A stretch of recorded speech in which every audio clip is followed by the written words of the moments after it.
Hey guys, welcome back to my channel once again पहाड़ी नौकरी। तो फ्रेंड, स्वागत है आपका मेरे चैनल में। तो आप फ्रेंड देख सकते हैं कि एक और भर्ती जिसका सभी बेरोजगारों को सबसे ज़्यादा इम्पोर्टेंट और सबसे ज़्यादा इंतज़ार था, उस पर भी रोक लग गई है।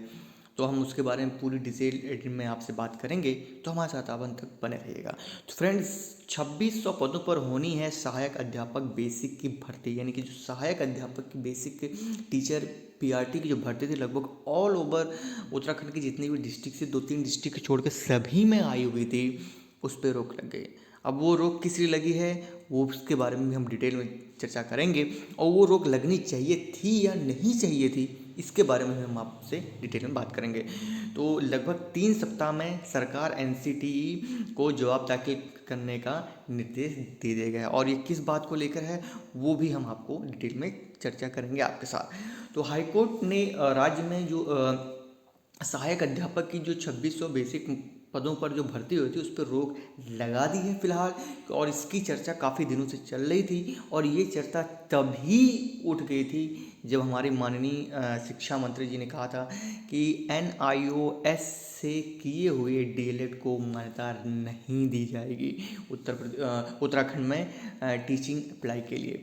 तो उसी दिन से ये मुझे डाउट हो गया था कि ये भर्ती रोक लग जाएगी, क्योंकि सबसे पहला पॉइंट जो यहाँ पे उठता है, जब एनसीईआरटी ने या फिर एनसीटी ने भी या फिर कह लीजिए एनसीटी ने भी जब मान्यता दे दी गई है एनओएस को कि एनओएस वाले भी अप्लाई कर सकते हैं बेसिक भर्ती में, तो आप और यहाँ पे उनके जो एक ऑफिशियल नोटिफिकेशन में उसमें ये साफ साफ लिखा हुआ है कि किसी भी राज्य को ये कोई अधिकार नहीं है या फिर ये राज्य के अंदर कद नहीं आता है कि वो इस मान्यता को रद्द कर दे। लेकिन इन्होंने क्या क्या किया कि अब जो भी कारण रहा होगा वो आप अच्छे से जानते हैं, कमेंट सेक्शन में मुझे बताना।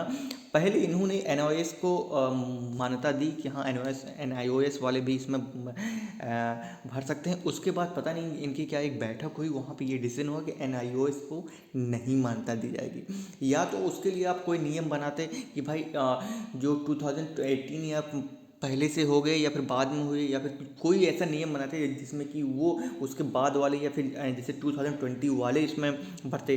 लेकिन इन्होंने जो है पहले हाँ बोल दी और फिर ही अपने बात से मुखर गए। इसकी वजह से ये हुआ, मुझे तो ऐसा लगता है। और उसी दिन से मैंने ये चीज़ कमेंट सेक्शन में भी काफ़ी अपने वीडियोज़ में भी ये बताया था कि ये भर्ती पर रोक लगने वाली है।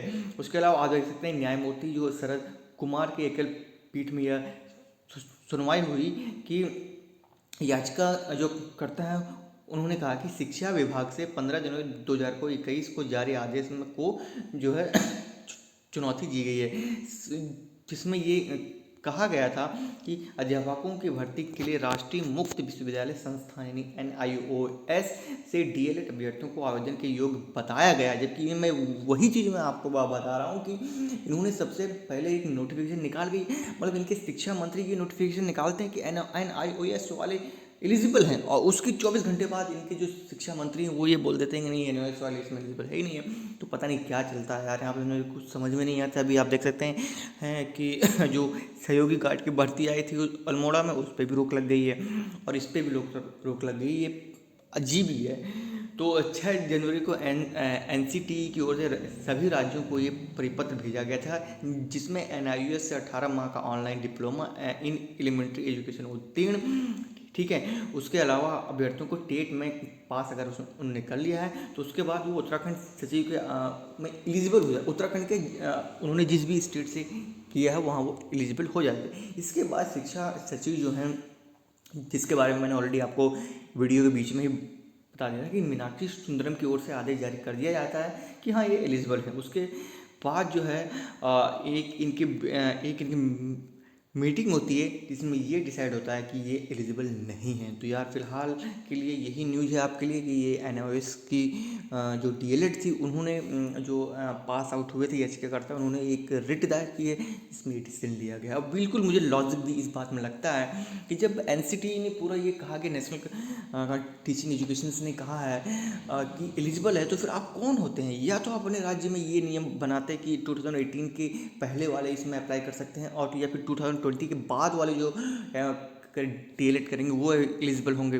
कुछ ऐसा नियम है, लेकिन आपने तो बस वही भेड़ चाल में हाँ कर दी। अब बाकी फिर वो जब विरोध हुआ इसका बहुत ज़्यादा, तो आपने उसको वापस भी ले लिया, अब आप फंस गए।